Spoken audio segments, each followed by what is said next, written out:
It is Friday, May 10th, and the Splash Zone is back in your life for tomorrow's games. I am Matt Modi, and I have 3 NBA bangers for you guys to lock in for tomorrow's NBA betting slate. We're talking Saturday, May 11th. We have Celtics versus Cavs. We have Thunder versus Mavericks. I'm going to have 3 plays for you guys total. Of course, before we can get into those picks, we got to do a recap from the last time you saw me. Since I'm recording this before the games on Friday, I don't have a Friday recap. I do have a recap for Thursday, which was unfortunately not one of our better days. It started out great. We cashed our first play of the day. Jaylen Brown over 5.5 first quarter points. But then we lost both plays in the Mavericks versus Thunder game. We lost Luka over 9.5 assists, and we lost Chet over 8.5 rebounds. Honestly, neither of those were even close. Just a pretty bad look on both of those plays. So 1 and 2 on Thursday, down over a unit on the entire season. That brings our profit. We are now down to only up 112 units of profit. And then on the playoffs specifically, we are up almost exactly 4 units. We haven't quite been able to replicate the same level of success in the playoffs that we had in the regular season, but up 4 units is still pretty good. We'll gladly be able to be betting the playoffs and be in the profit doing so. Let's hope that tonight's picks go incredibly, and then let's hope that the 3 picks that we're going to have for tomorrow go incredibly as well. If you're not already, please remember to subscribe to my YouTube channel, like the video, comment. All that stuff helps me out a ton. And then the last thing I'll mention before I get into the bangers is that I do have a Dub Club where I send everything out for $5 a month.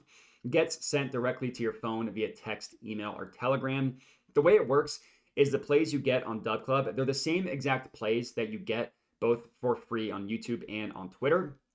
The difference is I send them out early on Dub Club. So a lot of times, by the time I record a video, edit it, and then post it, the odds change. Unfortunately, there is not a single thing I can do about that. So my way to combat that was to come out with the Dub Club. So as soon as I decide what a play is, the very, very first thing I do is send it out to Dub Club. So those of you that are on that, you're able to get everything in early before the lines change. So if you want to spend the $5 a month for that, you can. If you'd rather just get everything for free and wait on YouTube and on Twitter, that's totally cool with me as well. I just wanted to give people the option, and that's all we got. Enough about that. Let's get into the bangers. First up, Celtics versus Cavaliers game. I'm taking the Celtics minus 7.5, minus 112 odds at FanDuel. I'm just taking the Celtics spread here. I'm not overthinking it, as I think this is an awesome bounce back opportunity, bounce back play on the Celtics. We've seen this movie with the Celtics before. We saw it last year. We literally saw it last week in the last round against the Miami Heat. I know that the Cavs, sure, they did play much better at home against the Magic than they did on the road, and they still won in Boston. And sure, maybe the Cavs are a little bit better than the Miami team. Also, maybe not. It's not like this Cavs team is a team that should be trusted. And regardless, nobody's on the same stratosphere, the same level as the Boston Celtics. Clearly the best team in the NBA. And even in that Miami series, they won in 5 games. So dropping 1 game at home, no big deal. I'm very, very confident that after getting punked in game 2 by the Cavaliers, the Celtics are going to come out in game 3 and beat the living daylights out of the Cavs in game 3. It was classic Celtics. Whenever the Celtics lose, you can almost point to the exact reason why. Look at their shooting splits.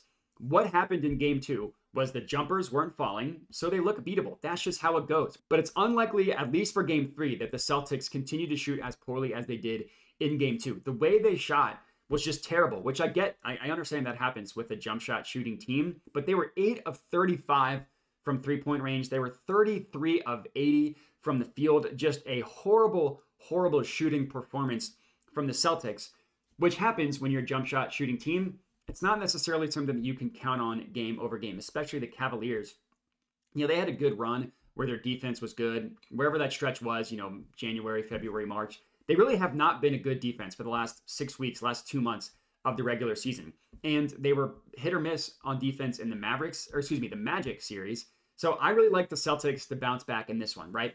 We're not going to see Jaylen Brown shoot 0 of 6 from deep again. We're not going to see Derek White shoot 1 of 8 from deep again, especially Derek White, who's having a historic stretch from 3-point range. Yeah, maybe it was likely for him to have a game finally where he didn't shoot as well. Regardless, I think that represents a fantastic bounce back spot for the Celtics to win comfortably in game 3. That's what I think happens. I wouldn't hate if you wanted to take an alternate spread, take them like minus 14.5 or something crazy like that. I'm just going to stick with the main line, minus 7.5. That's our first play. Next up, same game. Jaylen Brown over 5.5 first quarter points, minus 112 odds at DraftKings.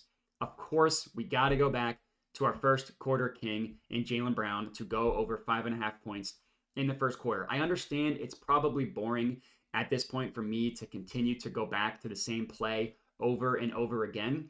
But the reality is, the way game 2 went, that was Brown's opportunity to go under 5.5 points, right? That was the best opportunity, in my opinion, he was going to have to go under. Jason Tatum had a really good first quarter. He normally starts slow. The Celtics in general only scored 24 points as a team. And Jaylen Brown, sure, he shot 3 of 6 from the field. So like a 50% shooting percentage isn't terrible, but he missed his only 3-pointer.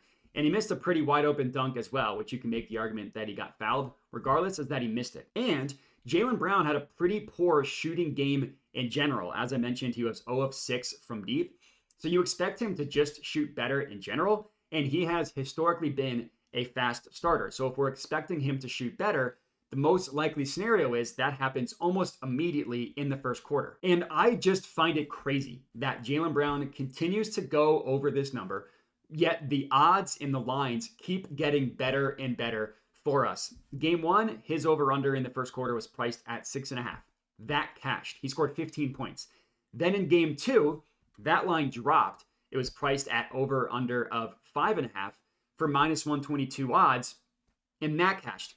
Now we're getting the same exact line, over 5.5 first quarter points, but we're getting it for better odds. We're literally getting it for minus 112, when for game 2, it was minus 122, and it went over, and it wasn't like he had that incredible of a performance. 3 of 6 from the field is very doable for Jaylen Brown, and I expect him to shoot better in the first quarter in game 3, and I expect him to shoot more. You wanted to ladder this bad boy up to 10 plus points in the first quarter, I wouldn't hate that at all. Jaylen Brown has now cashed this over 5.5 first quarter points in 5 of 7 playoff games this year. And in the 2 games that he went under, he scored exactly 5 points. So was still incredibly close. He has yet to have a game where he did not score 5 points in the first quarter, just giving this play an incredibly high floor. He's also now gone over this number in all 3 games without Kristaps Porzingis. KP's missed 3 games. Jaylen Brown is 3 for 3 in terms of going over 5.5 first quarter points. 10, 15, and 6.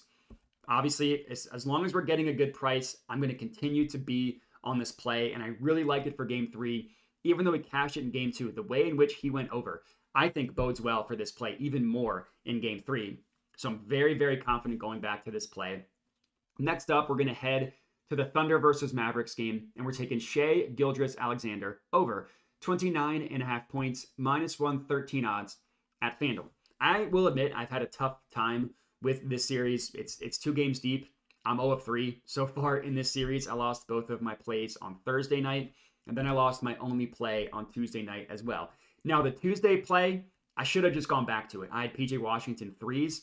He cashed it and then some in game 2. So it's not like my read in game 1 was terrible. It just didn't happen. But regardless, not been a good series. I think that changes because I really, really like this SGA play for this game tomorrow. Now, he's only gone over this number in 2 of 6 playoff games. So I do think we are getting a little bit of a discount. I mean, you generally see Shai's line priced at 30.5, 31.5. But he had 29 points in game 1. So he would have just gotten hooked on this play, which would have really, really hurt if that happened. And that was also in less than 37 minutes of playing time. Unless this game is a blowout. If game 3 is a blowout, then yeah, he might only play 37 minutes. But he played 41 minutes, a little bit over that in game 2. That's more in line with what I'm expecting him to play game over game. And in game 2, he scored 33 points. And the Mavericks defense was pretty good in game 2, and they won. They just don't have an answer for Shai Gilgeous-Alexander, and the type of defense that the Mavericks, I keep mixing them up. The type of defense that the Mavericks play, I do think lends to a pretty good matchup for Shai Gilgeous-Alexander. So the way they play defense, right, they're basically always playing Derek Lively Jr. or Daniel Gafford on the floor at all times, right? One of them is always on the floor. They like to drop those centers in coverage, leave them closer to the paint, closer to the rim, stuff like that. What that means is that if you run a pick and roll with SGA, which he's one of the heaviest pick and roll guards in the NBA, that leads to a lot of pull-up jump shot opportunities. That's where Shai eats. He's one of the best pull-up shooters in the NBA, especially in the mid-range. And the Mavericks, the entire regular season, gave up the 5th most 2-point pull-up attempts specifically. The 2-point number is what I wanted to highlight because that's generally where SGA pulls up, while allowing the 6th most mid-range attempts as well. That's where SGA lives, right? That's where he feasts the most, is in the mid-range. And I do think that we have an opportunity for his playmaking to decrease a little bit, meaning his scoring could go up, right? SGA had 9 assists in game 1. He had 8 assists in game 2. He's not a horrible playmaker, but 9 assists, that's well over his average, right? In the regular season, he averaged just about 6 assists per game. And in the Pelican series, he only went over 6 assists once. Now, I get that this is a different series and all that stuff, but I do think that we have the opportunity for his playmaking to go down, which would just help with his scoring to go up. And even if it doesn't, even if he has 8, 9 assists like he had in games 1 and 2, he scored 29 and 33 points in those games as well. So he can still score while getting a bunch of assists. So I absolutely love this play. It's our 3rd and final pick of the video, and that's all we got. 3 bangers for you guys to lock in, and we got to get 2 of these 3 to cash, and we will be in the green. Let's hope that happens. Remember to like the video, comment, subscribe, all that good stuff. Remember to check out my Dub Club if you are interested. Appreciate everybody for watching, and have a good one.